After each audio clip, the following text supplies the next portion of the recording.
صباح الخير جميعا.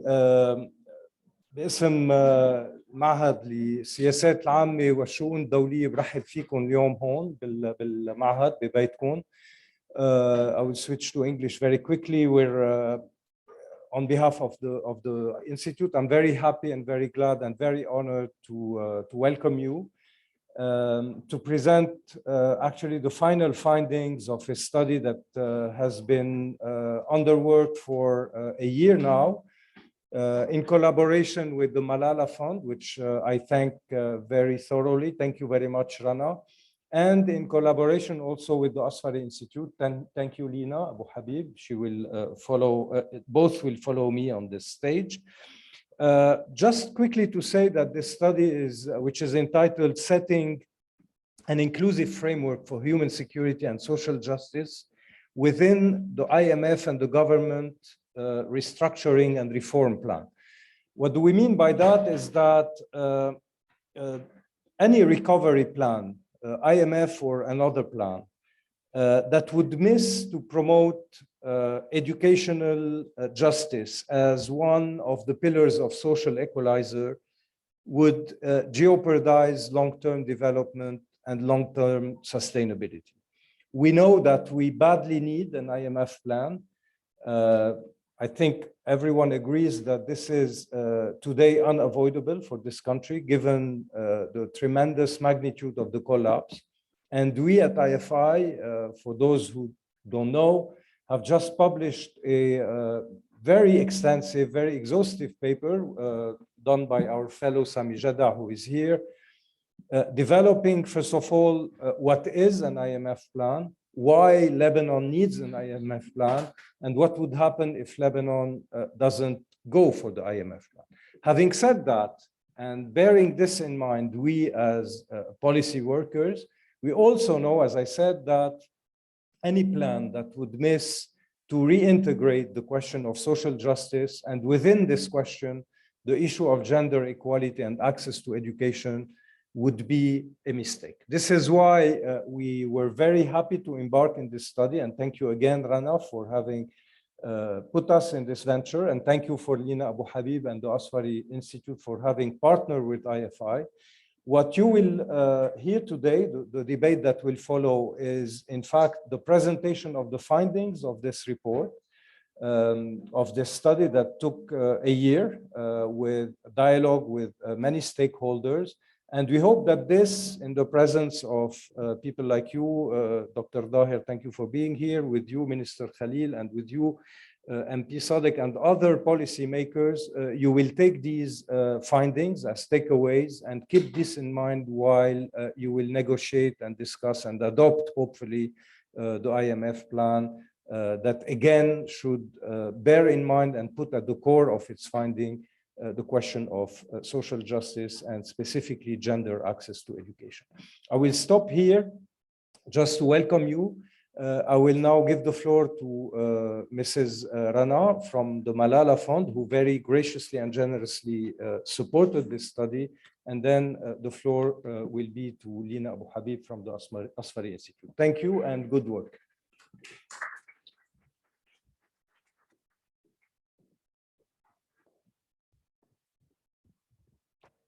صباح الخير. أنا كلمتي حتكون بالعربي وشوي بالإنجليزي. حقيقة بداية الحضور الكريم، معالي الوزير خليل، الأستاذ دكتور سمير الام بي معنا اليوم، وضاح الصادق، كل الممثلين اليوم على المنظمات الدولية، المجتمع المدني، الهيئات والمنظمات كمان بتمثل اليوم الحراك النسائي، الحراك الحقوقي بلبنان اللي هو شيء نحن بنعتز فيه، شركائنا بملالا فند اللي عم بشوفهم هلا معنا، دكتورة هيام إسحاق من المركز البحوث. أنا بعتقد إنه شراكتنا اليوم أهميتها مع IFI ومع أسفاري سنتر هي مش شراكة تقليدية بين ممول ومنفذ، هي شراكة حقيقية بتقوم على مبدأ كيفية تضمين العدالة الاجتماعية ومنظومة المواطنة والإنسان اللبناني، وهون الإنسان المرأة والرجل، في قلب ما تقوم به الحكومة اللبنانية من إصلاحات وسياسات، لأنه هذا الإنسان اللبناني بالمنظومة الحقوقية اللي بتعنى بكرامة الإنسان، ولما نحكي عن الأمن الإنساني عم نحكي عن حياة كريمة لإنسان خالي من الخوف، خالي من العنف. وبالتالي لما نحكي عن هذه المنظومة بده يكون في قلبها وقالبها خطة إصلاح اقتصادي تعنى بأصلها بهذا الإنسان وبناء منظومة المواطنين.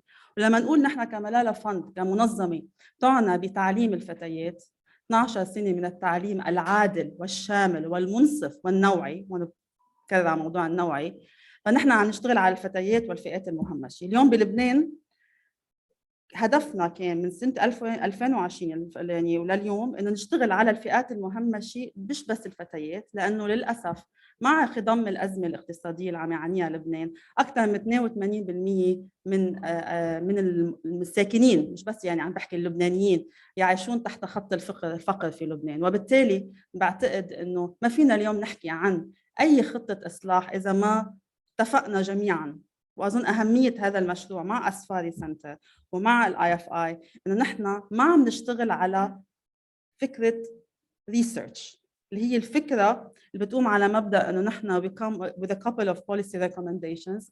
Those policy recommendations most of the time in many instances are a couple of, I would say, attractive, sometimes wishy-washy policy recommendations that when we come and think how are we going to really actionable or kind of draw the roadmap to achieve those policy recommendations, we don't have an answer for that.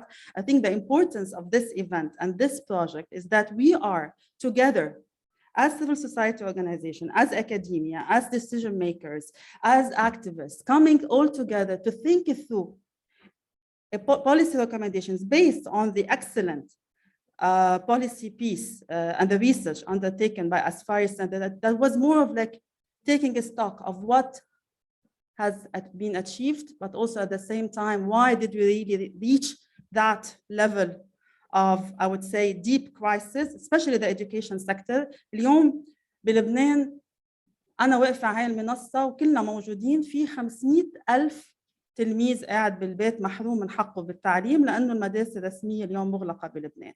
في أكثر من 2 مليون طفل their future is put at stake simply لأنه نحن اليوم ما قادرين يكون عندنا خطة اقتصادية بتعنى بالتعليم مش كخدمة. خلينا نتفق أن التعليم منه خدمة، التعليم هو حق، وهذا الحق هو أساسي لبناء منظومة المواطنة وعقد اجتماعي جديد. أنا بدعي اليوم الوزراء الموجودين معنا، المسؤولين، ال IMF الممثل مستر ليما، نجي نتفق أن نحن بحاجة إلى social contract that integrate the lens of education as an enabler equalizer for social change and as an enabler and equalizer for social justice. ما فينا نضلنا نحكي in silos. Education لحال، السوشيال بوليسيز او السوشيال بروتكشن فلور بنحكي فيه لحال، بنحكي بالخطه الاقتصاديه لحال، بنحكي بالميزانيه والبادجت لحال. اليوم بدنا نتفق ان نحن قاعدين بواقع لبناني 10% من اللبنانيين they own 70% of the Lebanese wealth. فهل اليوم those austerity measures proposed through the IMF restructuring plan, who is going to bear the brunt? ال 90% بقايا ولا ال 10% they own the 70%? These are questions. يعني نحن اليوم بمحل بدنا نكون عندنا أجوبة وعندنا خطة لقدام. اليوم هل نحن we are going towards regressive taxation or progressive taxation؟ لأنه هذا كمان بيخدم موضوع أي خطة بدنا نتفق عليها to integrate that human security and social justice lens بدها تيجي monetize في dollar figures بدها تترجم لها. هذه الدولار figures من بدها تيجي؟ هل هي من progressive taxation or regressive taxation؟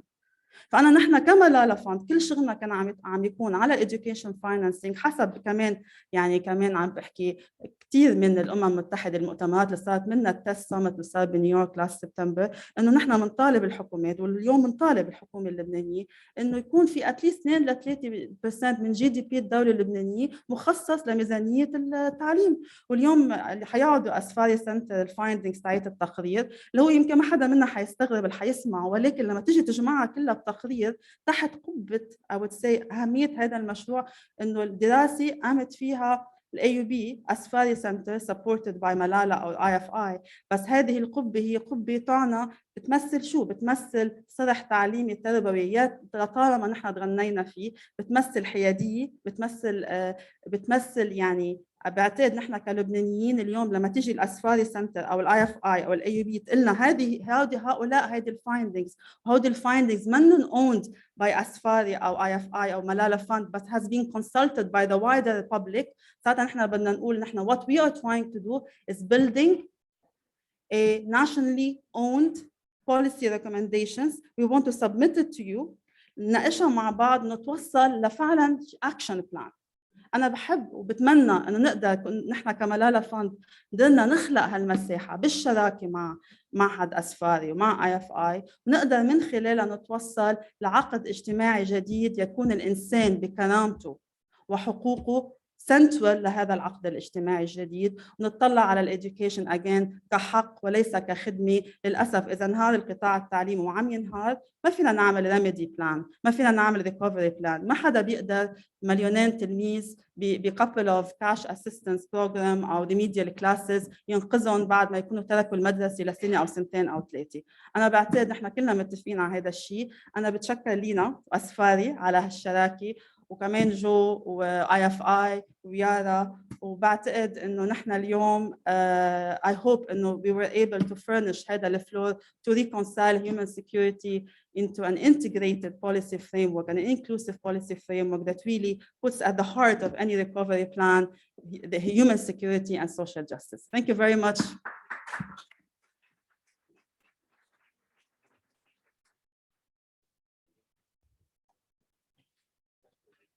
Thank you, Rana. أهلا وسهلا فيكم. I'm Lina Abou-Habib from the Asfari Institute for Civil Society and Citizenship. I want to pick up where Rana stopped, and I want to take us back to why we are here. Exactly a year ago, our friend and colleague Rana actually reached out to AUB, and we had a conversation. And I want to acknowledge, Rana, that you came up with the idea that this is high time to do space is important, where it is happening, the methodology is important, who is doing it, and within which perspective we're doing this collaborative effort on the IMF. And I think this is how it started at Café Paul, I think, if I'm not mistaken. A year later, we have in front of us some solid evidence, which was collected, and this is where I also want to acknowledge who put all, people who actually worked on this. As a feminist, labor and the recognition of labor is very important, whose work is very important. You will have the chance to meet them, but I want to acknowledge first the author of the report, my colleague Samir el Bouery. She's going to present her findings, but also two people who were instrumental in bringing us here from my colleagues, Carla Ail and Vanessa Zamar. I'm very proud that we have 3 AUB graduates, who through part of their growth and their journey and part of becoming really young, honest, competent, inclusive, committed leaders has actually started through this study. So I really want to acknowledge, colleagues, this amazing work that you have done. I want to acknowledge 2 people who have helped us transform what is otherwise dry research data into communicable messages. Our friend and colleague Alia Awada will present the campaign, and also I don't think she's with us, Subhiya Najjar, who's helped us with putting it out there, putting what we work towards, what the colleagues worked towards for a year, but putting it out there as messages. It's very important that we have these young, dedicated women who have done the research on the ground, who have put their heart out there, their passion, to basically bring data and information that is going to affect all of our lives, I think. So, so thank you all. And I also want to remember our shout out for our amazing consultant, Lama Mbayid, who's not in Lebanon, who guided us throughout this process, and who actually took us through the labyrinth of understanding this very complicated negotiation mechanism, and of course, all our research participants. So thank you all, and thank you for the wonderful team in the Asfari Institute and also in IFI. And Rana, I think we should all be proud of the outcome, but I think that's one milestone. And I think we should be thinking ahead what comes next and how do we democratize this knowledge, how we put it out there, and how we actually, I won't shy from this. How do we shame those who do not use it? Because decisions made based on ignorance is actually totally, is no longer acceptable. Same as a minister saying that women's political participation or child marriage is not a priority in this country. The only thing I can say, ignorance is not a bliss, actually. So thank you all, and thank you for those who are here. Thank you for all of us who made it possible for us to be here. There's a slight change in our program, and I want to give the floor to Alia Awada, who is a content producer and who had this task of taking a research report and turning it into a product that is digestible to basically the public.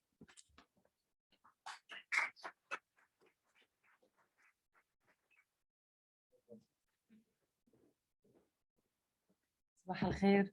أنا رح أحكي بالعربي. شكراً لأسفري ولملالا وليا لثقتهم فينا. كتير استمتعنا نحن وعم نقرأ ريسيرش لسارة، بس كان كتير صعب بكل صراحة. حاولنا من خلال هيدي الحملة إنه نلقي الضوء على أهمية المفاوضات وأهمية الاتفاق يلي بده يكون عم بيصير بين الحكومة اللبنانية بين الحكومة اللبنانية والIMF.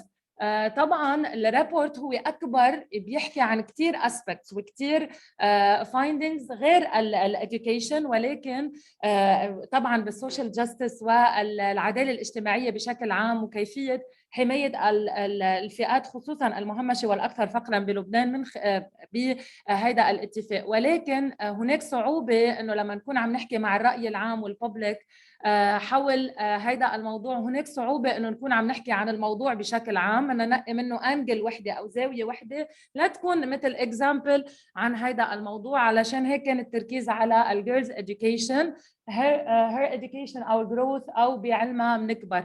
الهدف الأساسي من الحملة كان نقول إنه تعليم طبعا تعليم الحق للجميع، ولكن بالتركيز على بهذه الحملة على تعليم الفتيات هو ضروري ليكون هذا المجتمع عم يتطور أكثر، ولنكون قادرين عم نحرص على العدالة الاجتماعية والحق بالوصول إلى التعليم.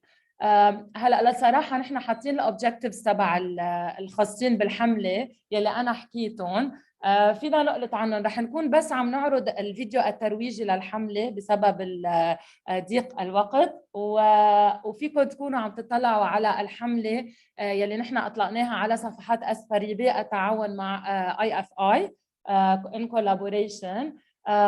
طبعا شوية أرقام عن الهيوج انجيجمنت للحملة أونلاين. الأرقام بس لنقول إنه الناس عن جد بدها تعرف عن هيدا الموضوع وحابين إنه يعرفوا أكتر، بس باللغة يلي هن بيقدروا إنه توصلهم بطريقة أسرع. هيدا الفيديو هو الفيديو الترويجي للحملة. إذا كان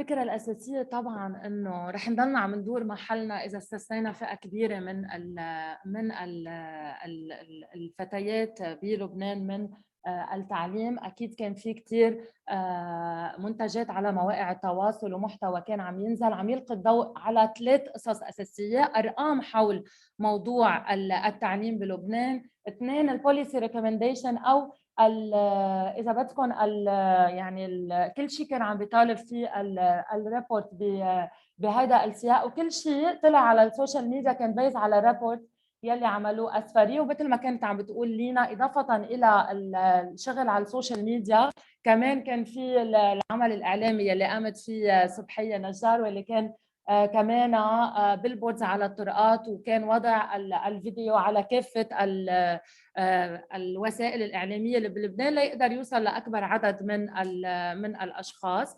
طبعا الحملة الإعلامية هي لحالها ما ممكن تكون عم تعمل شيء لو ما أسفري عم يشتغلوا، واي اف اي وملالا عم يشتغلوا على الارض وعم يعملوا اجتماعات مع صناع وصانعات القرار ليقدروا بالاخر نوصل لحل ان شاء الله انه يكون ملائم وحقوقي للجميع. شكرا. واذا بعدكم ما you don't follow أسفري واي اف اي وملالا على السوشيال ميديا follow them وتشيك المحتوى. شكرا.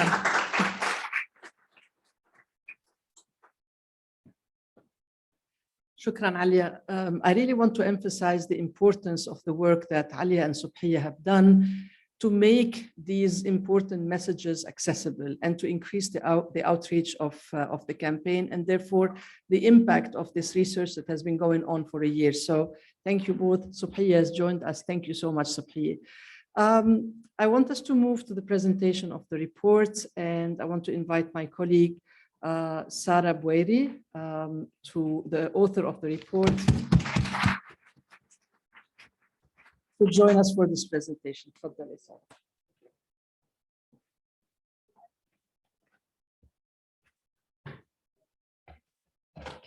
Thank you. So before we start, I'd like to extend our gratitude to the Asfari research team and the Malala Fund research team who have worked together to produce this piece. And specifically, I'd like to thank our editor and policy advisor who could not be with us today, Ms. Lamia Mbaid, whose technical advice has really enriched the content of that report. So as our colleagues have already stated, the burden of the Lebanese crisis is being borne on the poorest and the middle class in Lebanon. In 2021, it has been estimated that 82% of Lebanon's residents are living in multidimensional poverty, with unemployment rates reaching 29.6%. The quick slide into poverty has been accelerated by a crippled social protection system that has only protected a small fraction of the Lebanese society. Even though Lebanon spends relatively more than its counterparts in the Arab region on social protection, estimated at around 22% of public expenditures, the system has not succeeded in protecting the most vulnerable groups in Lebanon. At the level of education, overall enrollment rates have dropped from 60 to 43% in 2021, and children aged between 15 and 18 years old, their enrollment has also dropped from 77% to 62%, with other UNICEF reports stating that so many families have stopped spending on education in order to meet their basic needs. Child labor rates have doubled only between December 2020 and September 2022, from 6% to 12%. So given the current situation and looking at all of these indicators, which happen to be only a few among many, macroeconomic stabilization is a must, and hence why the Lebanese national government sought the support of the IMF more than 2 years ago. Evidence around the world proves that austerity measures in low and middle income countries is a policy that women and girls pay the price for. And even though the restructuring plan in Lebanon will entail cutting expenditures on certain social sectors, it is important for both the national government and the IMF to take into account social safeguards in order to avoid the erosion of the education sector. Next, please. Regarding the methodology of the research, it mainly focused on secondary data analysis, and we were able to host a series of consultation sessions to collect primary data that is contextual to the Lebanese context. Unfortunately, response rates from the public sector were minimal, so we were not really able to involve their input in the study. But our pool involved pioneers from the CSO community, economists, experts, and representatives from the donor community. Looking at restructuring programs, these originally took the form of austerity measures that mainly targeted social sectors. And although austerity has been seen as this policy that cures deficits, debts, and recessions, literature and lived experiences have shown that it has left adverse consequences on social justice, specifically with the realms of health, poverty, food safety, and education. There are many reasons why austerity tends to disproportionately impact women compared to men, because when we were looking at studies, and these have shown that when governments reduce public spending on social sectors, women are seen to double their unpaid care work due to gender norms that dictate the following when the state decides to step back. And even when women overcome these gender norms, their job opportunities tend to provide less safety. However, IMF thinking has shifted throughout the years, and the fund has started to reconsider some of the policies that it advocates for. It started incorporating inclusion and gender mechanisms in its policies because it has realized the negative impacts that austerity measures have left on women through their structural adjustment programs. Next, please. In countries where austerity measures or at least restructuring programs were adopted, national governments have taken some measures in order to protect or to prevent the fallout of social sectors such as healthcare and education. The first of which is providing fiscal space, which allows countries to have a larger maneuver when allocating resources to a certain or specific objective. But this has to be coupled with good public financial management in order for the government to ensure emergency relief and meeting governmental obligations vis-a-vis education. Another approach is gender budgeting, which is too much aligned with gender equity and equality. Gender budgeting approaches are measures taken by the government in order to target gender gaps through the allocation of resources for these specific objectives. Around 80 attempts have been adopted in the world, and these have proven to produce great economic growth and sustainable development objectives. Looking at the consultation findings, we asked a series of questions to the interviewees, and we divided them into three major sections. The first focuses on the challenges of the education sector in Lebanon. The first challenge that we were able to collect is relevant to the national response that is perceived as weak and where transparency remains an issue. Political deadlock is preventing major institutions in Lebanon, namely the government and parliament, from regularly convening and discussing certain pressing issues. And consequently, policies, laws, and regulations are being stalled. An example would be voting on budgets and allocation of resources to vital sectors such as education. Poor financial management seems to characterize the sector. Donor funding has been channeled to certain ends, but these funds were mismanaged due to poor governance. Lebanon is facing major issues in keeping up with international education commitments. On September 19, 2022, the New York gathering at the UNGA called for transforming education in national context. However, due to the mismanagement of the financial crisis, Lebanon will be facing a lot of issues to be committed and to walk hand in hand with these global trends, or at least go at the same pace as other countries. The quality of education has been compromised by incidences of corruption, and operational costs seem to be inflated and are consequently draining the sector's finance. Many interviewees, for example, raised the issue of the very low teacher-student ratio in the public education sector. The financial crisis has had an immense impact on service delivery. Teachers are demotivated to teach and attend classes because of the degraded salaries and the rise of cost of living.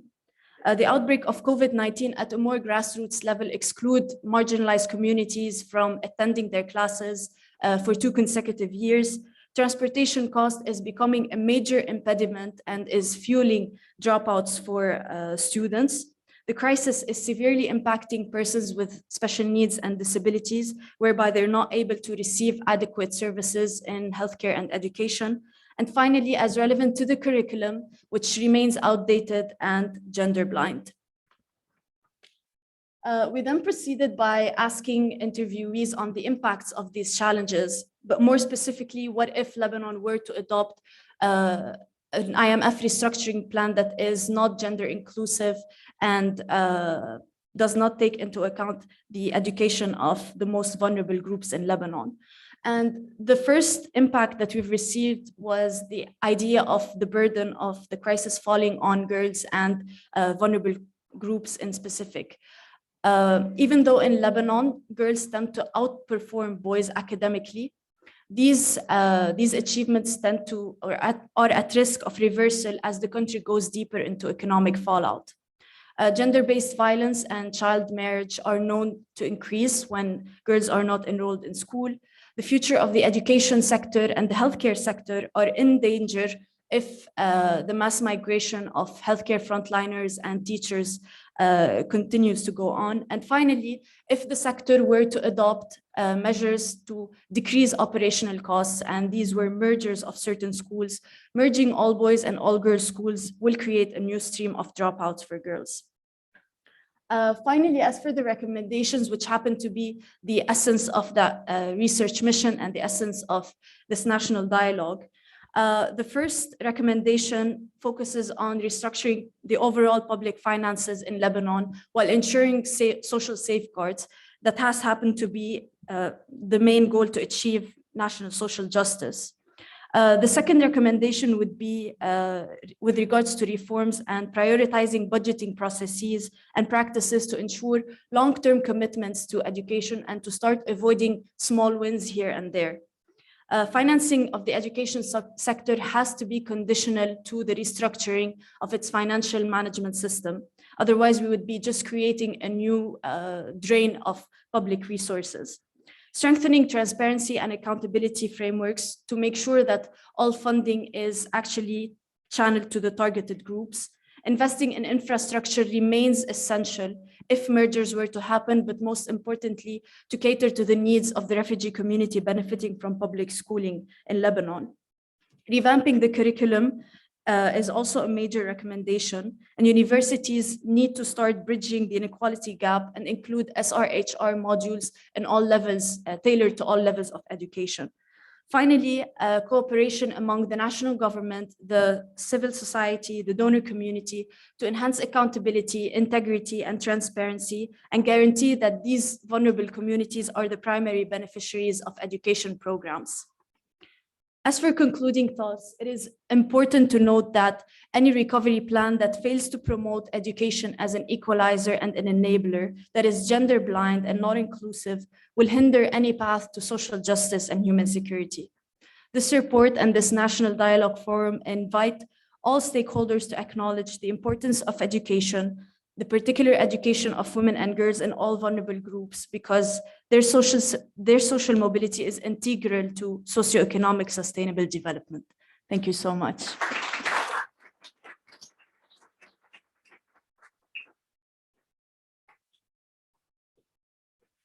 Thank you, Sarah. It's very impressive, this piece of work. And I'm very, very proud of the fact that not only of the result, but of all the labor, all this thinking, all the intellect that went into it. The report is available in English and will be available soon in Arabic.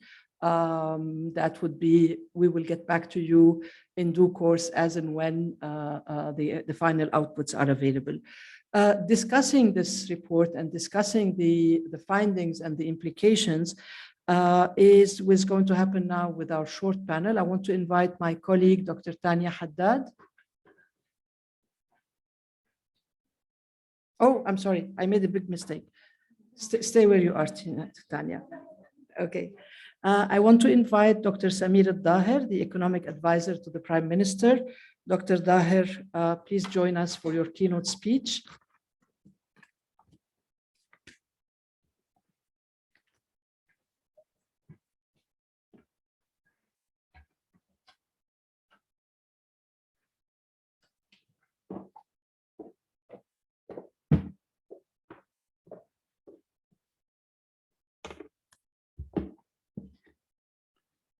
I have written what I have to say because I want to be careful in this delicate subject.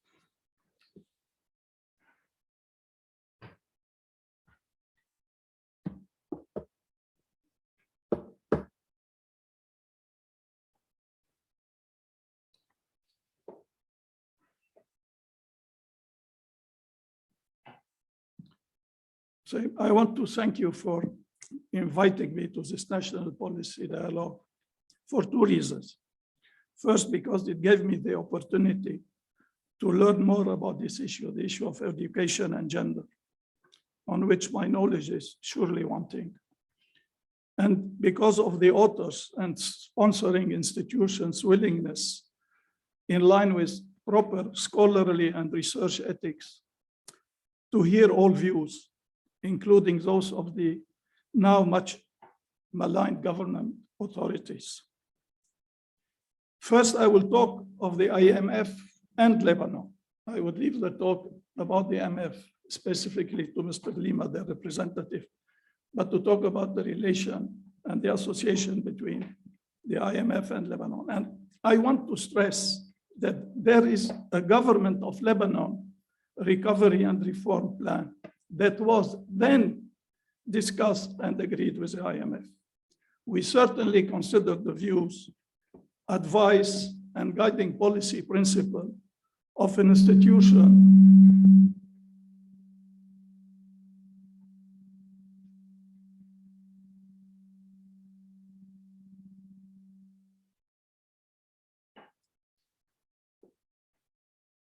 consider the view, advice, and guiding policy principles of an institution that has extensive engagements with many countries, near and far, Jordan, Egypt, Cyprus, Greece, Argentina, Pakistan, Philippines, facing economic stress, maybe not acute as Lebanon's. From time to time, even Lebanese may have something to learn. The government plans specific reform measures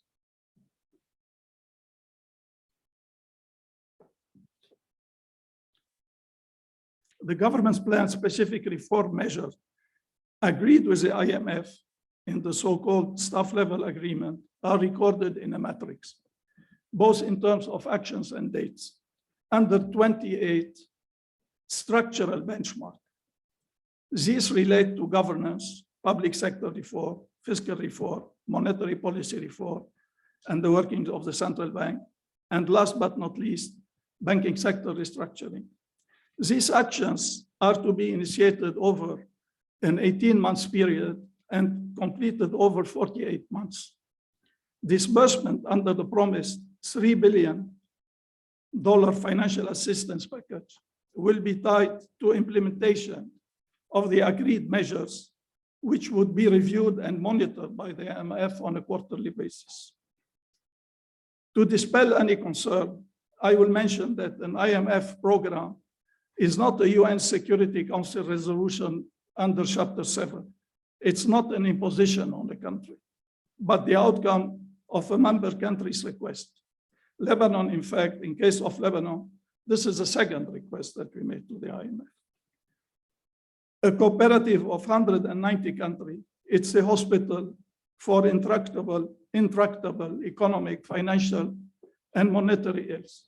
Any member country is eligible for assistance, technical and financial, to the limit of its quota, i.e. its shareholding in the institution. Quotas reflect the country economic weight. The United States holds 16.5% of the shares, Germany 5.3% of the shares, and Lebanon 0.15% of the shares. Why the need for an IMF program? For years, it had been evident for anyone willing to see that dark clouds were gathering in Lebanon's eerie skies, with the economy in the eye of the storm. First, in overvalued currency, de facto translated over 2 decades into a blanket policy of entitlement with across-the-board subsidy for rich and poor alike, turned Lebanon into a consumption, import-based economy, undermining competitiveness, depressing export potential, and leading to excessive current account and eventually balance of payment deficit. And second, an ever ascending public debt fueled by runaway current expenditures, sometimes in the absence of published budget laws, drove indebtedness to unsustainable levels and ultimately sovereign default. With its inability to access foreign credit market and its dire need to replenish dwindling foreign reserve, Lebanon needs the IMF concurrence to lend credibility to its reform program and restore trust in its economy and the confidence of the private sector to invest. What about the IMF program and social equity? I must confess that I haven't focused on the issue of education, and we have not focused on the issue, specific issues of education and gender in the IMF agreement and in the writing of the government program policy. But this will have to be incorporated in the budget priorities. The budget is being prepared now. And I thank you for this report because it does open the government eye in order on this specific aspect. A justified concern in a distressed economy, I'm saying what about the IMF program and social equity? A justified concern in a distressed economy is about the government ability to sustain social spending and welfare program. With rising poverty and shrinking public revenues, the need for a strict ranking of expenditure priorities becomes paramount. All effort will be made to protect social spending, which should be reflected in budget priorities. Governments can and should be generous, but only within, not beyond their means. What are Lebanon's means today to fund public expenditures in general, considering the economic shocks the economy has endured over the past years? Massively depreciated currency, distressed banking system, soaring inflation, contracting economy, and increased unemployment and poverty level.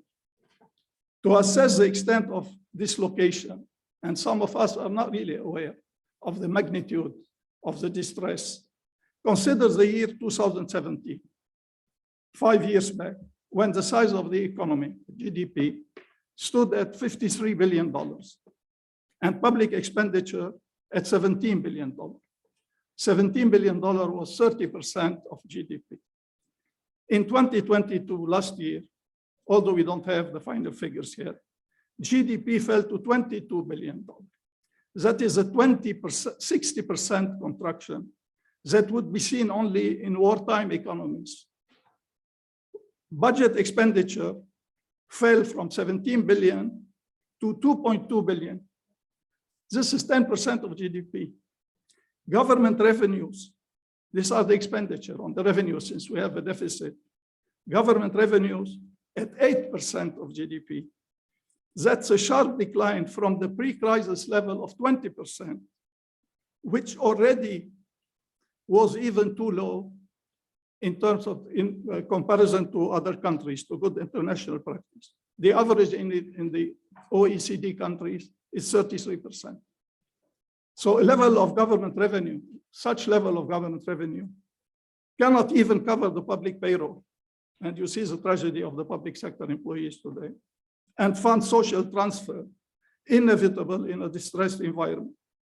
In such an environment, the social safety net program should be redesigned to target the needy and guarantee the delivery of basic services to them. Lebanon has paid an inordinately high price for 3 decades of blind across-the-board subsidies, almost free gasoline, free medicine, free electricity, free water, free bread, to everyone, rich and poor, within and without the borders. You may not believe me, but government, in the sense of public institutions, has done a large body of work to update the social contracts in the areas of human development, education and health, social protection for the needy and marginalized group, in addition to women empowerment. Many of these government programs are part of the National Social Protection Strategy. The subtitle of it is Towards a Rights-Based, Shock-Responsive and Sustainable System. The government has presented in 2022 last year. Of course, I admit that, notably in Lebanon, a strategy remains a notional document crafted in beautiful prose until its implementations. I could read to you, but don't want to take the time, 2 short paragraphs on education and gender taken from official policy statement. If there is time, I'll read them at the end, which shows that the government does have this subject and issues into concern. As to the social safety nets, in its focus on the equity aspect of social protection schemes, the government wants to ensure that society's most vulnerable segments, the poor, elderly, and disenfranchised, are protected through carefully designed and targeted programs of assistance, providing across the board subsidies for services and commodities, the price of which Lebanon cannot control, such as oil derivatives, is neither equitable, as it helps more the large consumer, that is the affluent, than the poor, nor sustainable, as it has added to the stock of public debt and ultimately sovereign default. An embodiment of such good targeting program for social safety nets are the first one, national program to support the poorest families, called NPTP, which has been introduced in 2012 and which so far has mobilized $82 million in grant assistance to needy families. And second, the recently introduced DAM scheme, funded by the World Bank as a loan, unfortunately, which has provided in 1 year $110 million to over 75,000 households, with the target to reach 150,000. In addition, about 90,000 public school children aged 13 to 18 will each benefit for a year from $200 to $300 allowance. In the process, the government is building a reliable database on poor and vulnerable population and of household income, which would allow the government to target its social safety net program and provide needy family with specifically tailored assistance. The issue also, we mentioned the social contract. There's one fundamental element that's quite important, is the issue of the pension system. The pension system for private sector workers has wide loopholes, must be revisited and modernized to provide lifetime pension for retirees. You know that in the private sector now, at the end of the working life at 64, one retires with an end of service indemnity, a lump sum. At the same time, the pension for the public service is one of the most generous in the world. So there is an element of inequity between the two. Two Siamese can be separated. Two identical brothers, one working in the private sector and one working in the private sector, would have completely different assistance and help, in their old age. I would say that the IMF program not only doesn't append, but to the contrary, support the social policy and welfare program and seeks to protect social spending as part of budget expenditure priority. And this is clearly recorded in the IMF staff level agreement under benchmark 11 and benchmark 25 that relates to the pension system, as well as in the government recovery plan. I will be finishing quickly. The government recovery plan, as you may know, has several pillars: governance and legal reform, public sector, public finance and fiscal reform, monetary policy, and last but not least, the restructuring of the failing banking system. The latter, by the justifiably emotional debate about the evanescent bank deposits, has overshadowed debate on all other components of the plan. In this regard, specifically, and given its position regarding the social implication of the banking sector restructuring plan and distribution of financial losses, the IMF, and don't be shocked what I'm saying, proved to be a better advocate for the interests of the poor in Lebanon than many other parties. The tragedy is that unsuspecting Lebanese came to realize too late that the policy of heavily subsidized utility, gasoline, medicine, food, staple, education, health, was, unbeknownst to them, largely funded from their own banking deposit, depleting in the process the stock of national savings. I will finish in saying that in a month, we will be marking the anniversary on the 7th of April of the staff level agreement with the IMF. And I hope for the sake of Lebanon's economy, and dare I say its poor, that it will be a celebration and not a commemoration. Thank you.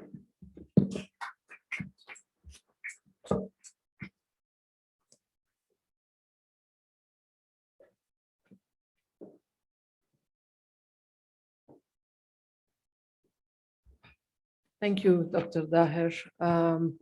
I hope that this conversation, or you being part of this conversation, will bring to the fore the fact that social inequities, particularly gender inequalities, are part and parcels of these discussions, because the fact of the matter is that, as I want to circle back to what my friend and colleague said, girls are not going to school, young boys are not going to school, girls are marrying early, and they are victims of violence, even though many or some people in the cabinet do not believe so. This is a priority, and the longer we wait, the longer people suffer and the longer they lose their lives. So thank you for being with us and part of this conversation.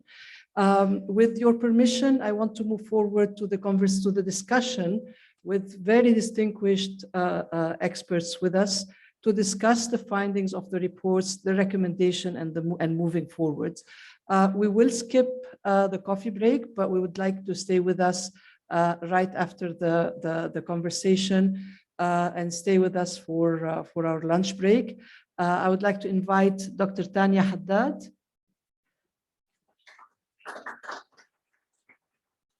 Tanya will be moderating this conversation. I would like to invite her guests also to join us on the floor. Thank you.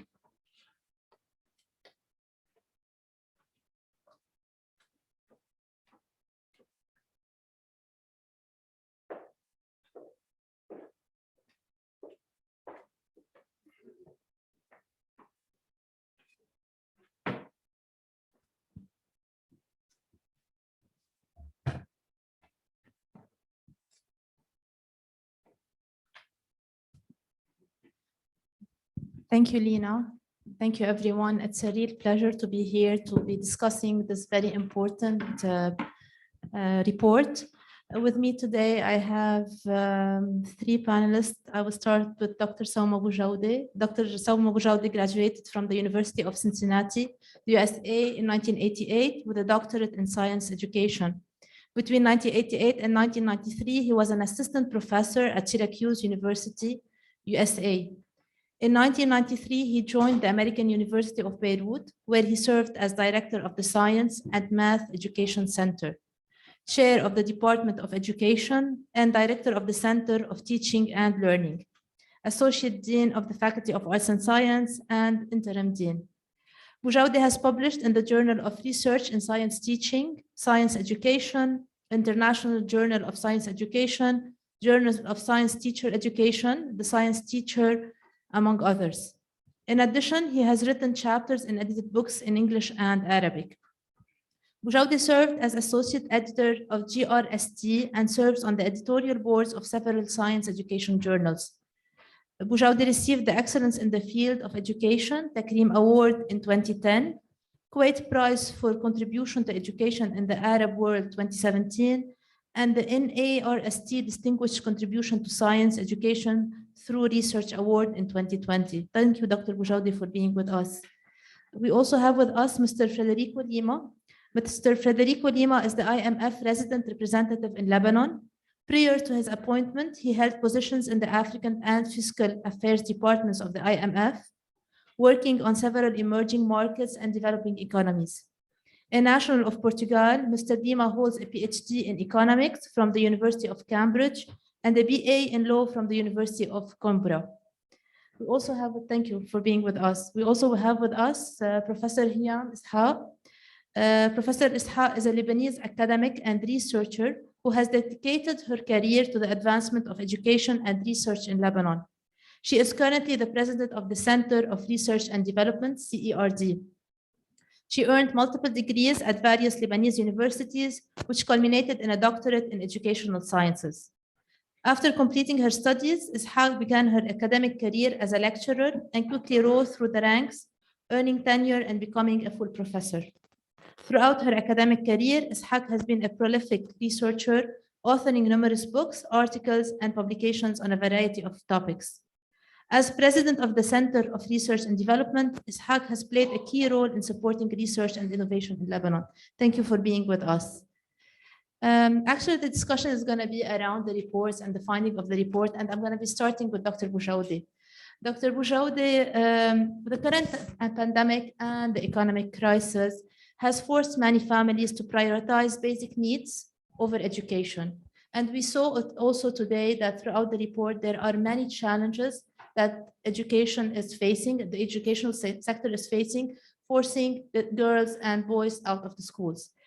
In this context, universities and schools, including private universities, can play a crucial role in supporting students and families. My question for you is divided into two parts. How do you see the future of the sector with all the challenges that we are facing? And what do you think the role of the universities and schools in this area? Thank you, Tanya.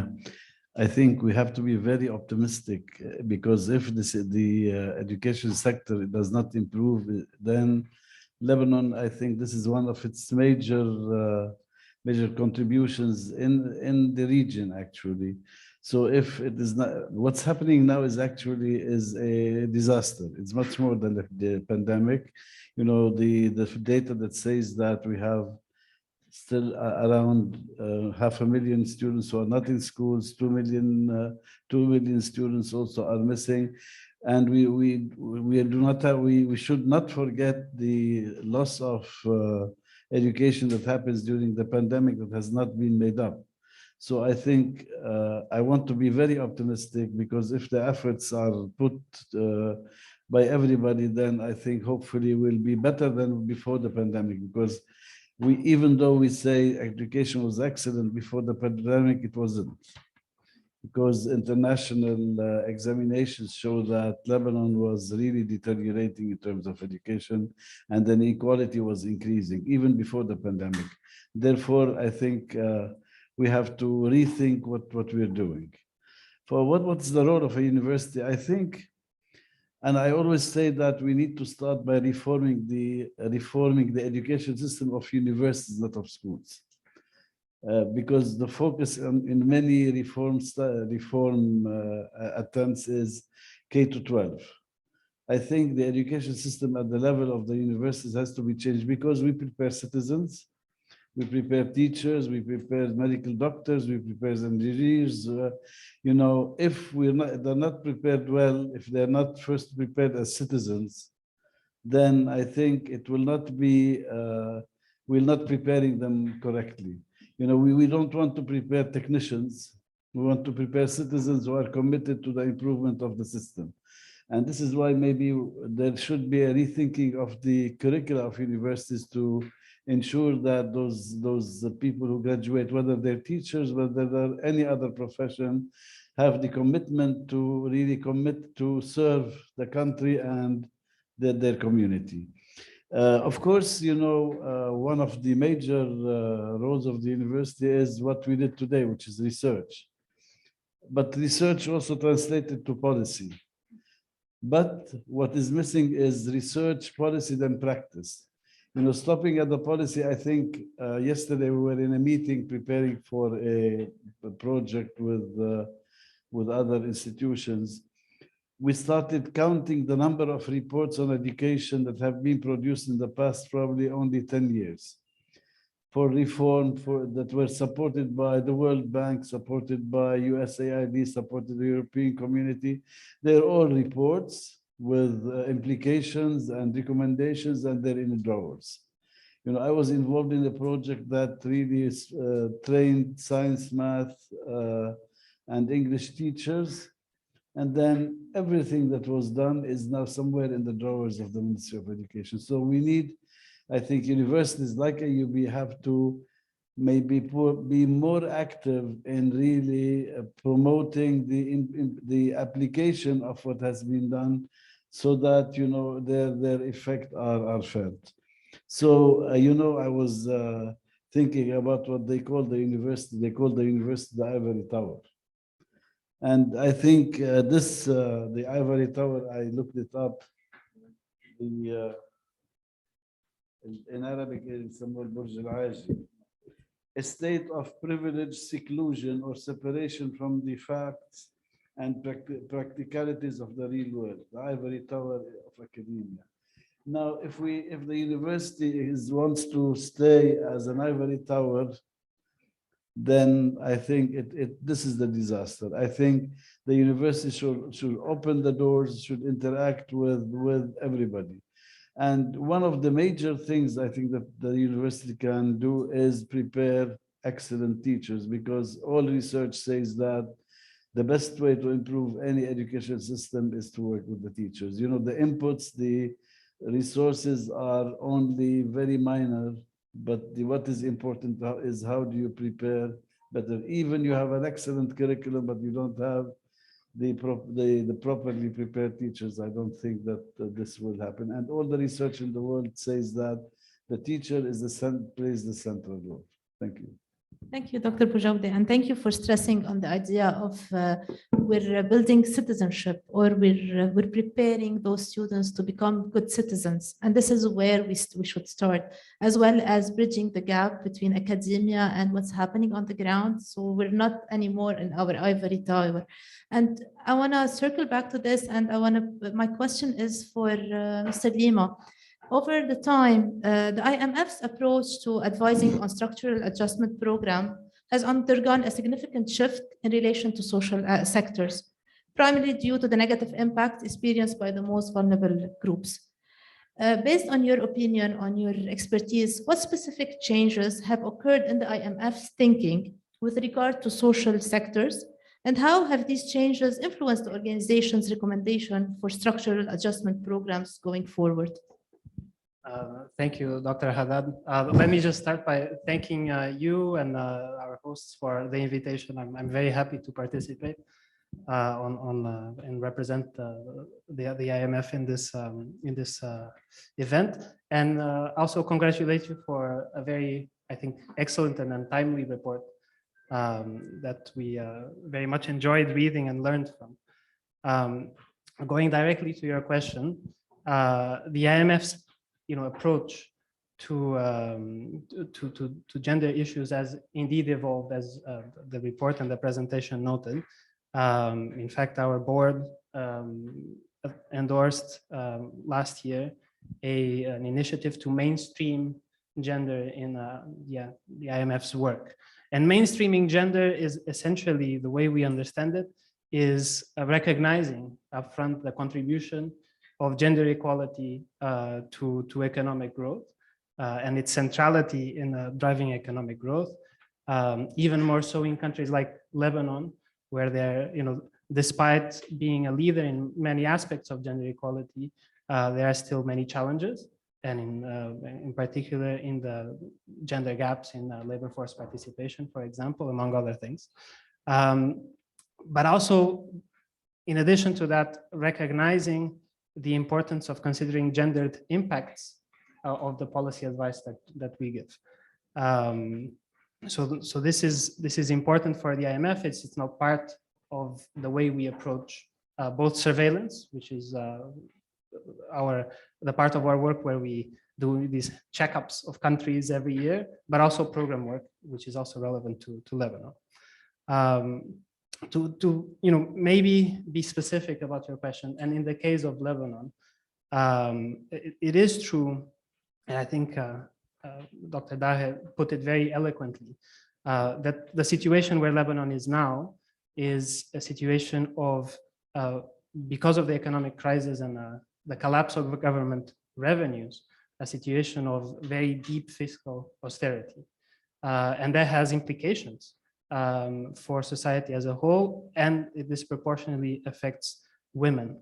And I think Mr. Daher put it very well. You know, the IMF program is not a program that the IMF imposes. It's a government program of reforms that the IMF supports, and it's as it is crystallized in the staff level agreement in April. And a key component, in our view, in that macroeconomic stabilization program is to restart growth through a series of reforms and increase revenue mobilization in a progressive way, so that we can create fiscal space for social and development spending, which are very needed in Lebanon. So I would think of the IMF program, or a program of reform supported by the IMF in Lebanon, what in this slide, or what the government is trying to achieve is to bring back that spending that is very needed. It's a question of increasing it in a sustainable way. And one of the aspects that is highlighted in the report, and I would stress, is that the program would include a indicative target on minimum social spending that would be funded by government, but also by donors, at least in an initial stage, given the difficulties of the economy now.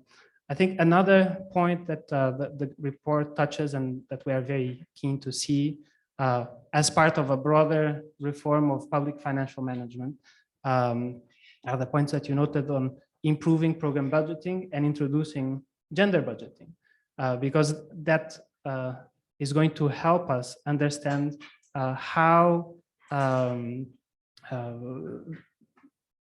vulnerable populations, and in the case of gender budgeting, women in particular, are affected or are receiving by government support, or are affected by government expenditure. And this should be part of a more comprehensive reform program. I would say, though, that in the current situation, it is also very important to be mindful of the constraints that government faces. Government right now operates with very big operational and financial constraints. So the space for reforms in the immediate is limited.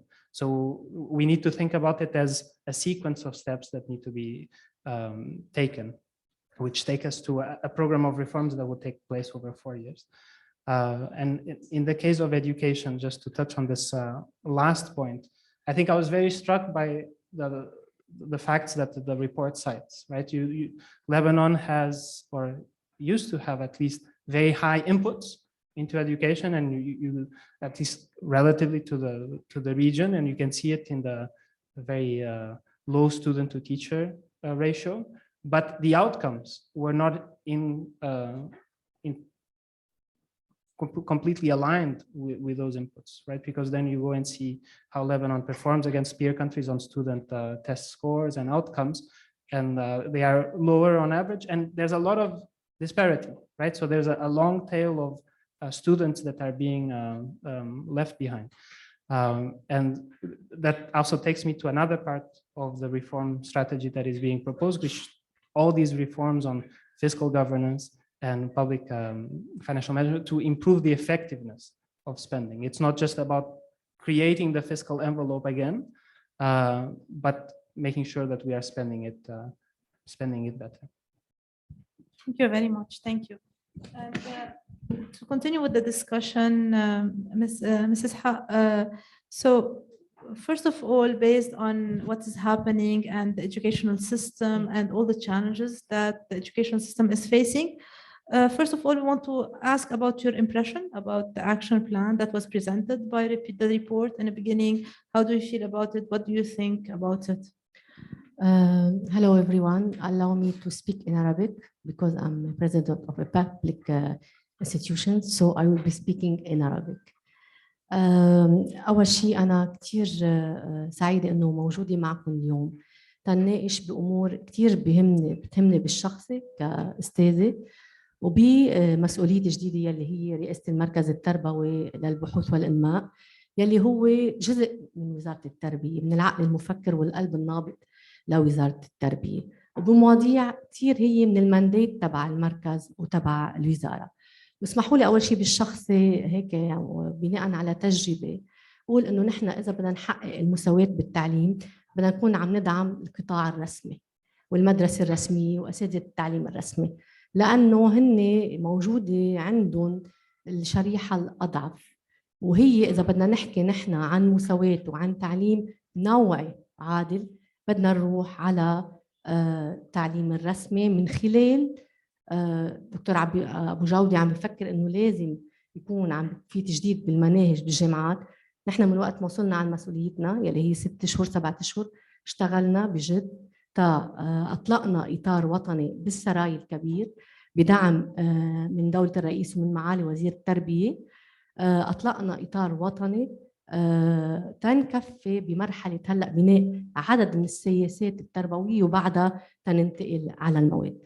بالنسبة للجندرة ولموضوع الجندرة يلي نحكى فيه، المركز التربوي من وقت ما تأسس اشتغل كتير على هيدا الموضوع، بما انه هو اكيد جزء مثل ما قلنا من وزاره التربيه يلي بتشتغل على السياسات التربويه اللي بتحطها الحكومات والوزارات. اشتغل بعدد من السياسات استراتيجيات والانشطه والتدريبات والمواد التدريبيه واللقاءات وورش العمل على موضوع الجندره، بناء ابتداء من الثمانينات على تدريب نقاط ارتكاز بكافة الوزارات. نرجع ننتقل بعدها على دراسات للكتب المدرسية وللصور النمطية ولنتائج هالدراسات يلي سامحت لنا بعدين انه نعمل مواد تدريبية ندرب الاساتذة مع شركاء كبار مثل اليونيسف واليونسكو ومنظمة الهيئة اللبنانية ومنظمة المرأة العربية. تم عدد هائل من التدريبات للوصول لحتى خلال كوفيد على سيلف بيست موديول اشتغلوا عليها الاساتذه على طريقه تعاطيهم بقلب الصف مع الطلاب، ومكفيين هلا حاليا بالتدريبات على هذا الموضوع.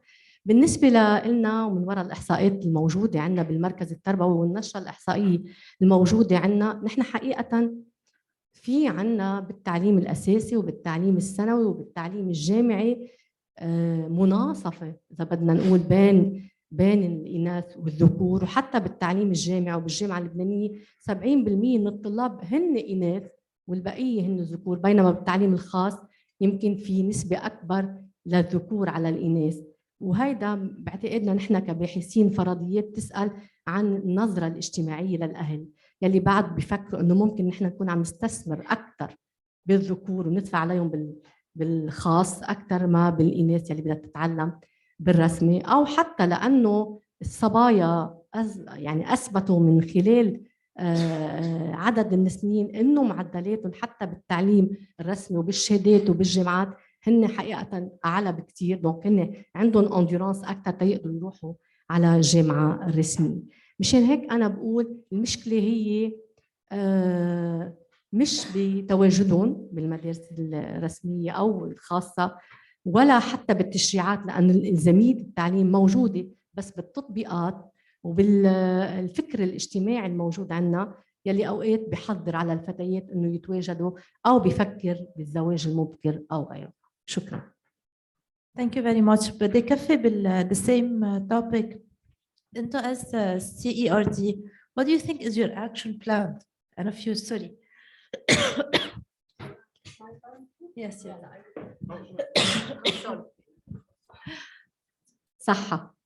What is your action plan in a way and the future? هلا the points that you're Yes, I would like to refer بدي أشير بس لكم نقطة انوجدت بالتقرير ودرسها الفريق البحثي بالمركز التربوي، وهي كم نقطة لتجويد التقرير يلي طلع، لأن في كم معطى ما كان دقيق، كان مأخوذ من سنين سابقة، يعني منن محدثين قبل ما أقول نحن كيف رح نكون عم نشتغل على المستقبل. مثلا بالهجرة بين التعليم الرسمي والتعليم الخاص، الهجرة من الخاص للرسمي صار سنة 2021 بينما من الرسمي للخاص بعد الإضرابات والاضطرابات صارت بال 21 22. هون معطى لازم يكون عم يتغير بالتقرير. حتى بالنسبة لنسبة الأساتذة بالنسبة للطلاب مشار بالتقرير إلى أنه 1/12، هيدي كانت قديما، هلأ حاليا هو 1/9.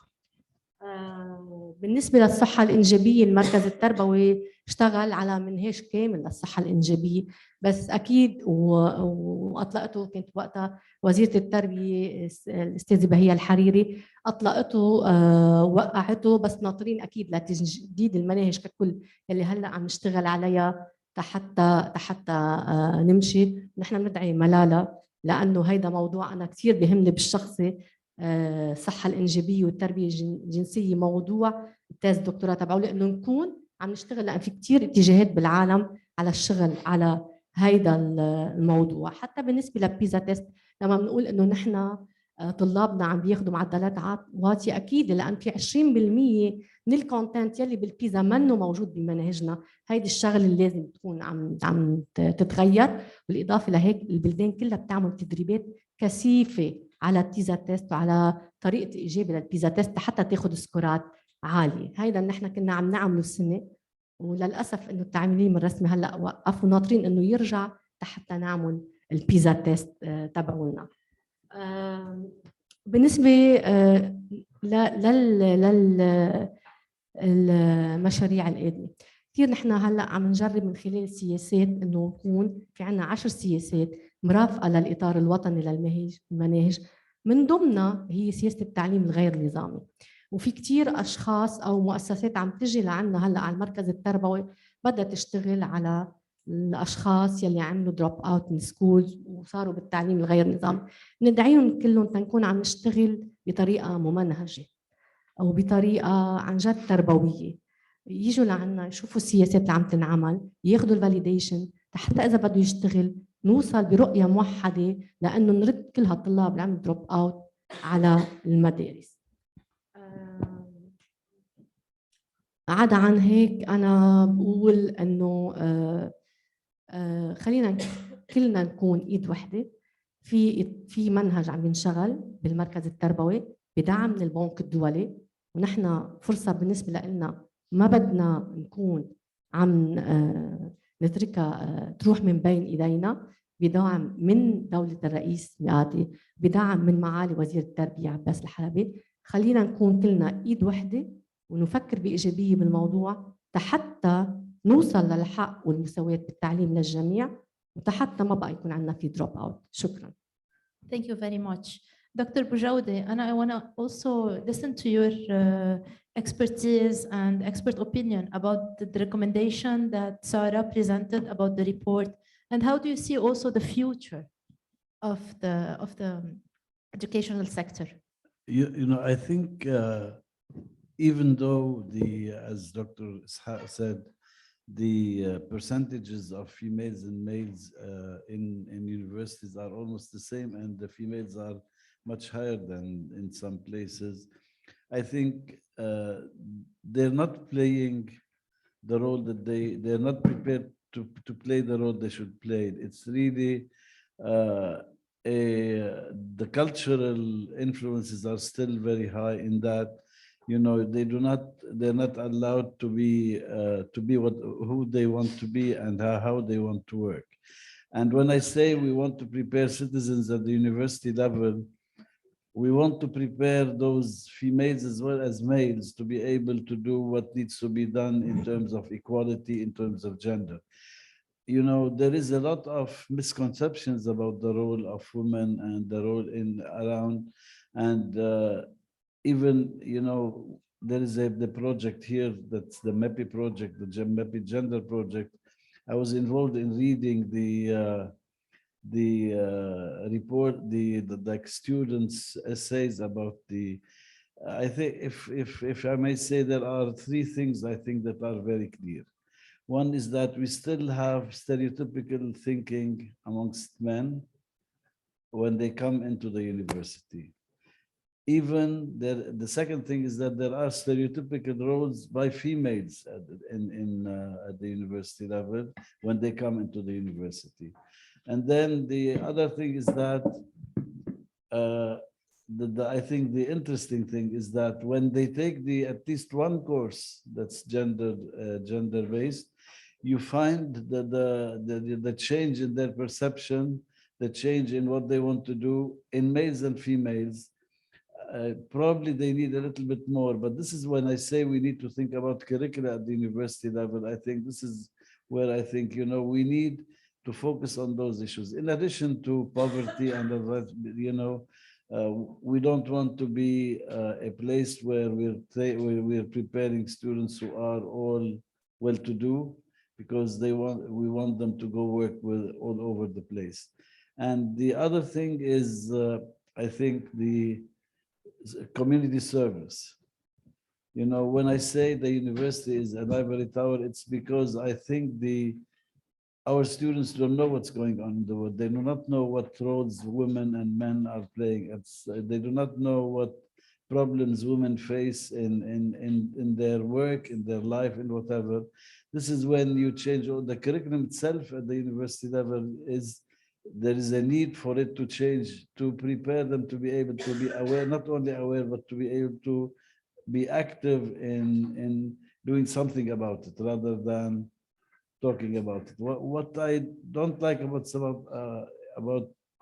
some programs in universities is that we think that by discussing issues, we've solved them.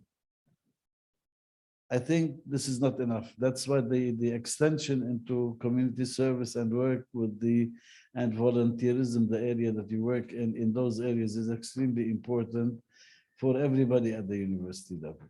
Thank you. Thank you very much, Dr. Boujaoudi. And to continue with this, Mr. Lima, what are your recommendations? So if you just want to tell us now, what are your specific recommendations in order really to move forward in the plan? On recommendations on what? On the education, on the educational system, on the reform, and yeah. Okay, so I think the IMF obviously comes at it from a macro perspective, right? And the recommendations that we have are from that perspective. My feeling is, you will need the combination of the macro and the micro, right? It is difficult to row even when you're using both sides of the both rows, if you're facing an adverse tide. The adverse tide is the macro, and the rowing is the micro, and you need both. So I think from the macro perspective, I think what we have said many times is that we are here to support the government's reform program, and that it is urgent that we start. Because the economic situation is not getting better. Many people are suffering, and the only way to escape this very deep crisis is through a comprehensive reform plan. In our view, this starts by completing the IMF prior actions, so that we will be able to go to the board. Obviously, not just the prior actions, but then we would need commitments from donors to provide financing to Lebanon on concessional terms, in addition to the IMF financing. And then once we are at that stage, the board would consider the program with Lebanon. The program would start. And it is the beginning. It's not the end of the reforms. It's the beginning of reforms, and it would it would send a signal of confidence to Lebanese citizens to rebuild their trust, confidence to external partners, confidence to investors, both here and among the Lebanese diaspora, that things are changing. So the main recommendation we have at this point is to complete the prior action so that we can start on that road. Thank you very much. And how do you see the future And this is a question that we discussed at the beginning when I saw you. Yeah. I'm an optimist person, so I see it bright. أنا بس بدي أقول إنه في عنا فرصة. أنا بالنسبة لي في عنا فرصة، لأنه التربية هي رافعة البلاد، وفي كتير بلاد كانت بالمستنقعات. فينا ناخد أمثال قد ما بدنا، أولهم سنغافور، وصارت من حتى اقتصاديا بسبب رافعة التربية والتفكير بالإنتاجية صارت من أحسن البلاد.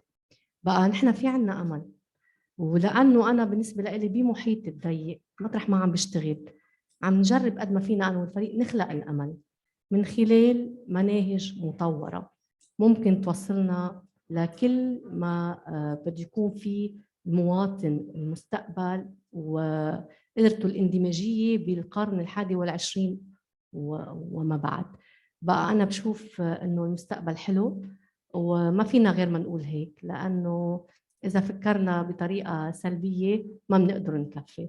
بقى إن شاء الله good luck للصبايا، بدعيهم يجوا لعنا على المركز تنصحح الأرقام يلي لازم تتصحح، و good luck للبلد كله سوا. شكرا. Thank you very much on a very optimistic point, and Dr. Boujaoudi as well. Yeah, would you like to add a last point? Yes. Say something in the presence of our representatives. I think رح أقولها بالعربي. بعتقد لازم يكون في دور للنواب الجداد يكون عنده الاجنده تبعه هي الاديوكيشن. ما شفت انا في حدا من النواب الجداد الاجنده تبعه هي الاديوكيشن. اذا ما صارت هيك لا بكثير اكثر من هلا عم ينحكى، اكثر بكثير، لانه بعتقد المشكله كبيره بشكل اذا ما عملنا شيء ما راح يصير في شيء. يعني بالوقت الحاضر نحن وضعنا، انا بقول وضعنا بالتربيه مزري. من هيك بدها حملة يمكن أكثر من شخص وبتكون مبرمجة بطريقة مضبوطة، لأنه إذا ضلينا هيك المستوى تبعنا بالعالم عم يوطى كتير. بنشوف حالنا في ناس ناجحين بس هو واحد لازم يكون في 200 واحد مثلهم، بس إذا they do not have the opportunity. أنا بعتقد يعني ما في مجموعة عم تشتغل على التربية بالطريقة اللي لازم ينشغل عليها. هذا أنا رأيي لحد هلا. بدها تفكير وبدها شغل مزبوط، لانه انا بنطلق من انه التربيه حق. اذا كان تربيه حق معناتها كل الناس اللي تكون مشاركين فيها، مش انه بس الدوله قسم من الناس، كل الناس.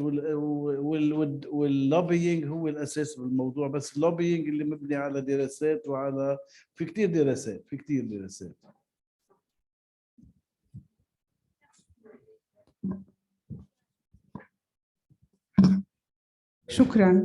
شكرا كثير. وهيك رح نفوت دغري على الجو.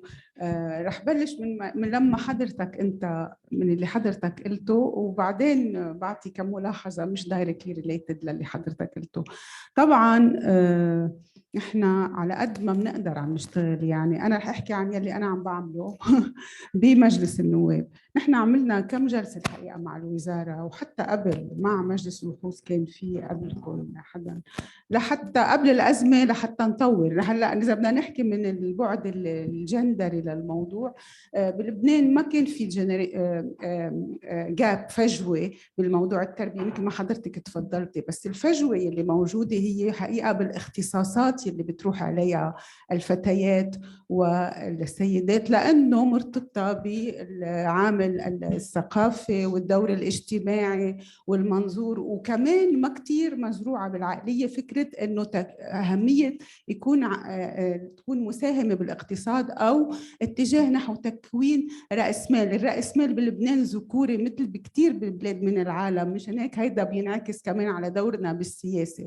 اما على صعيد عملنا بصرف النظر عن هالموضوع، طبعا نحن عم نشتغل بظروف عم نضطر نتعاطى، يعني عملنا كم اجتماع لنشوف كيف فينا نساعد الجسم التعليمي يرجع على المدرسة، لأنه نحن مهددين بشيء اسمه يعني عملية تجهيل وفقدان أصل من أصول لبنان يلي هي الإدوكيشن، ويلي هي لعبت دور كتير مهم مش بس بلبنان وإنما بالمنطقة، ومهدد الرأسمالي البشري تبعنا بسبب هالكم سنة يلي عم بيصيروا واللي هلأ عم بيصير كمان بموضوع القطاع الرسمي.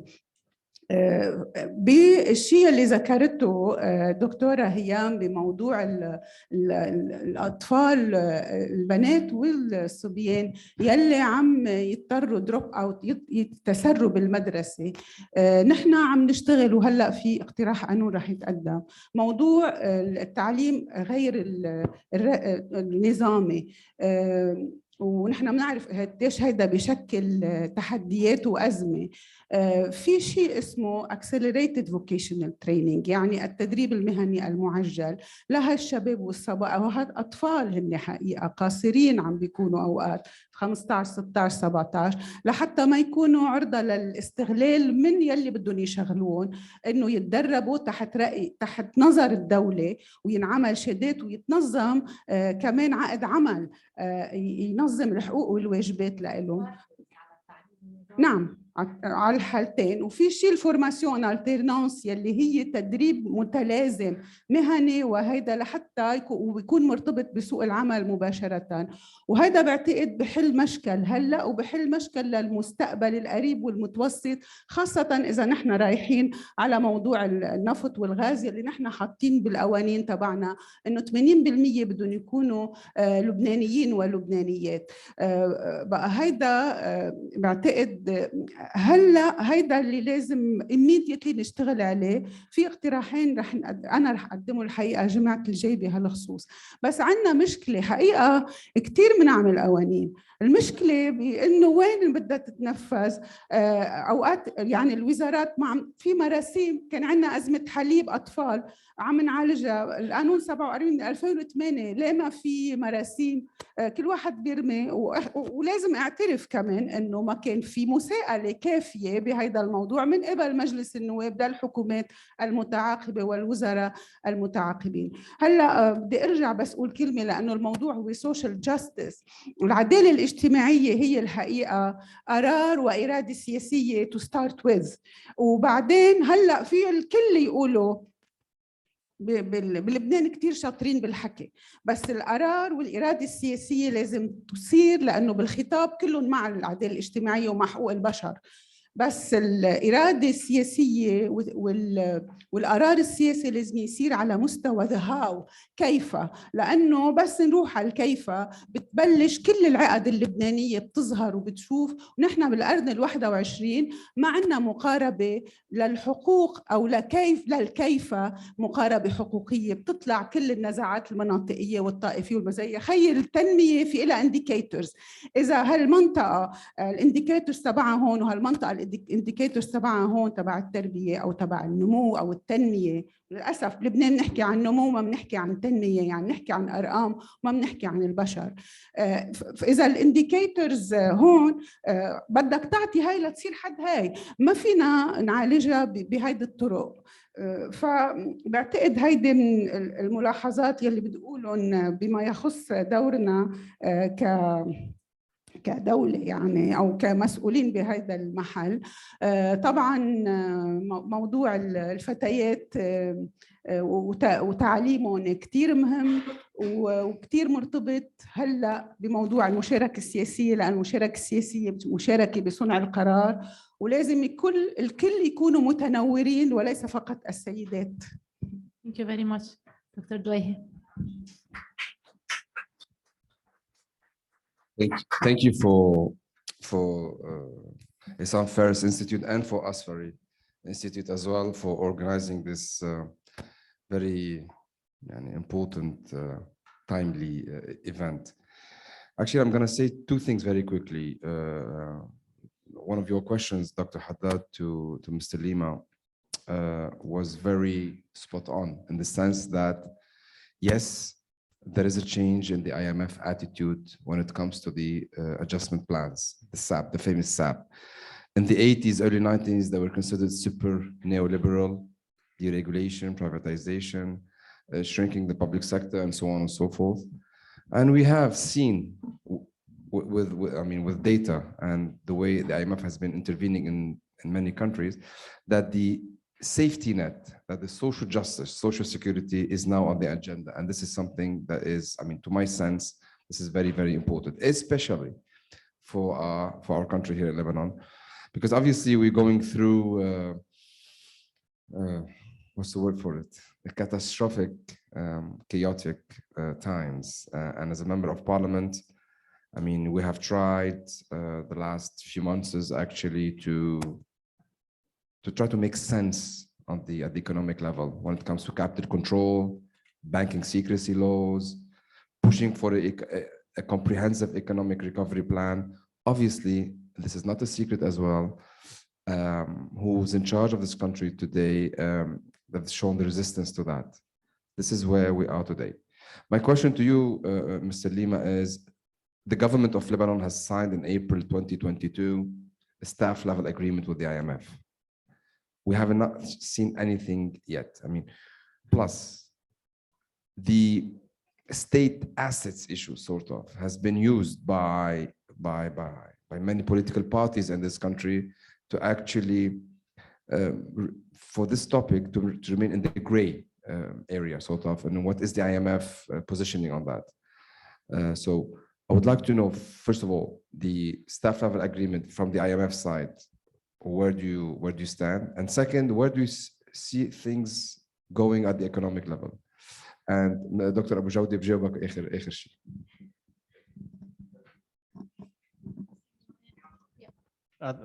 Thank you very much. And indeed, let me reconfirm that the way the IMF approaches. I was born in the 80s, so I'm speaking about how the IMF is now because that's what's relevant for Lebanon. And the attention of the IMF at the end of the day is to support a reform strategy that delivers inclusive growth, right? And gender equality is part of inclusive growth. Social protection is part of inclusive growth, and that's what's on the table. And that's, I think, what the government wants, and that's, I think, what members of parliament want. So in this respect, it's very welcome because we are all in agreement, and we should do more of that. The IMF reached a staff level agreement with government last year. I think it's no secret that we communicated in September publicly that progress on the prior actions and on the reforms has been very slow, and it continues to be so. But we do think it's urgent to move on with the reforms, and that has been stated many times by different IMF officials, that Lebanon is a member country of the IMF. It has made a request for financial and policy support, and we are here to provide that within the framework of what we agreed in April, and we continue to be in that position. On the other questions, I think it's important, to focus on the theme of this event, which is on education and gender, right? And it is very important, not to escape into other themes, because at the end of the day, some themes don't get enough attention, and going to other themes removes the attention from what's important. I think on the theme of gender,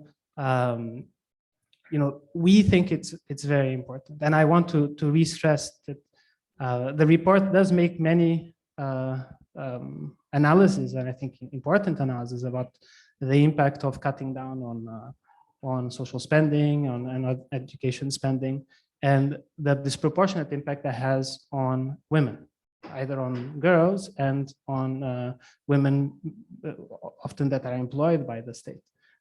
That's not what's on the table with a program of reforms that we could support. It's, as I said, it's exactly the opposite.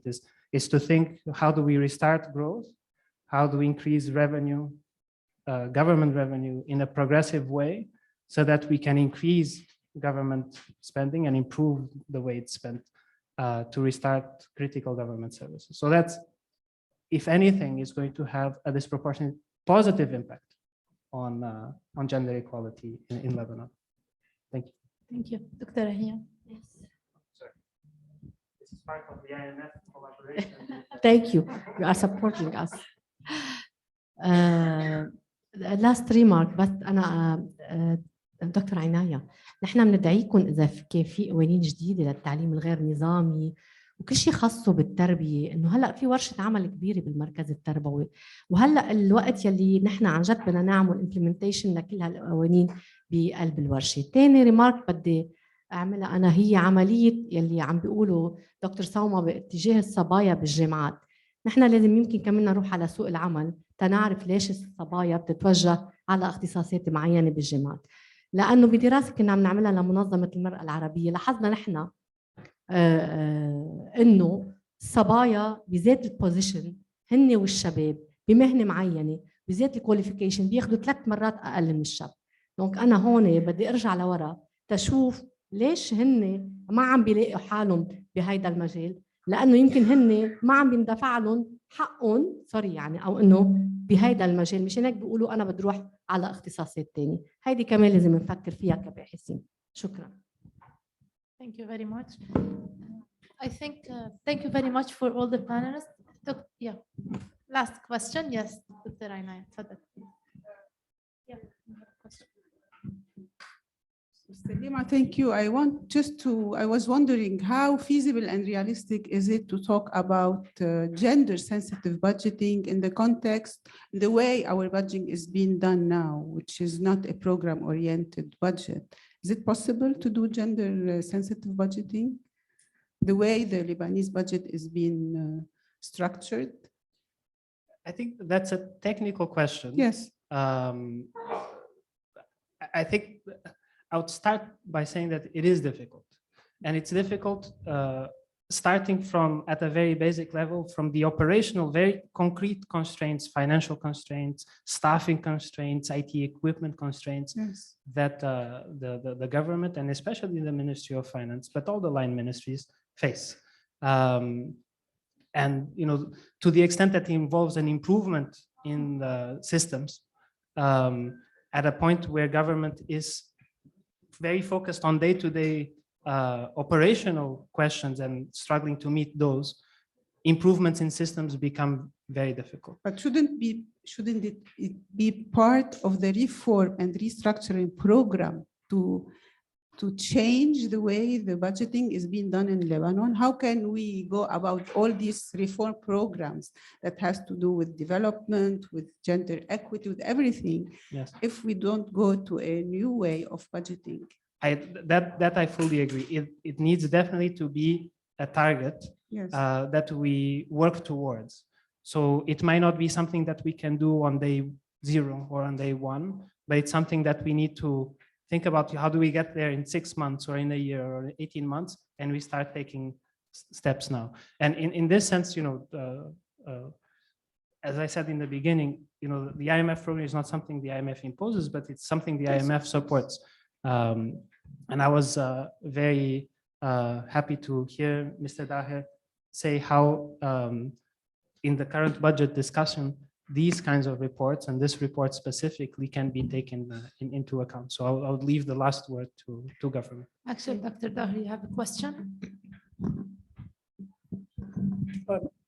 Yes, in the first slide presentation, there was one passing reference to the inefficiency or to the inefficiency of spending in the education sector. And one has to look not only on the availability of resources, but how good, how well, in fact, how bad these resources have been spent.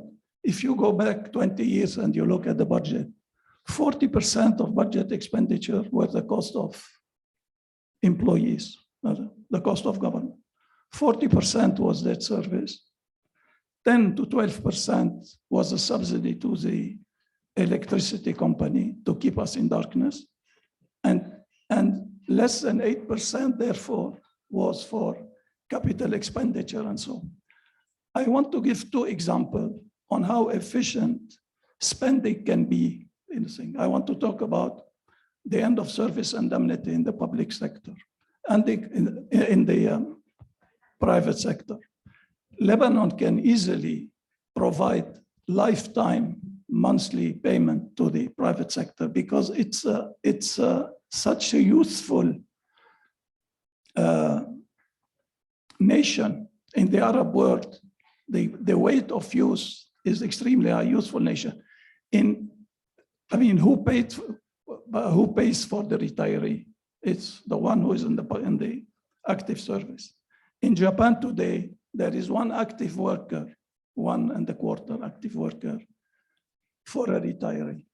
In Lebanon, there would be 20 active workers for a retiree. So it's very easy.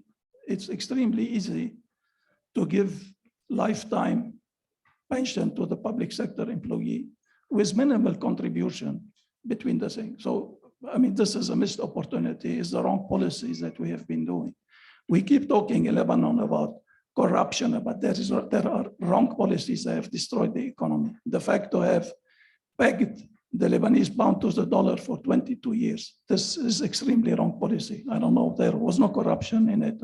Maybe there was corruption. I don't know. But the second element is the issue of the healthcare. 50% of the Lebanese population are not covered by universal healthcare.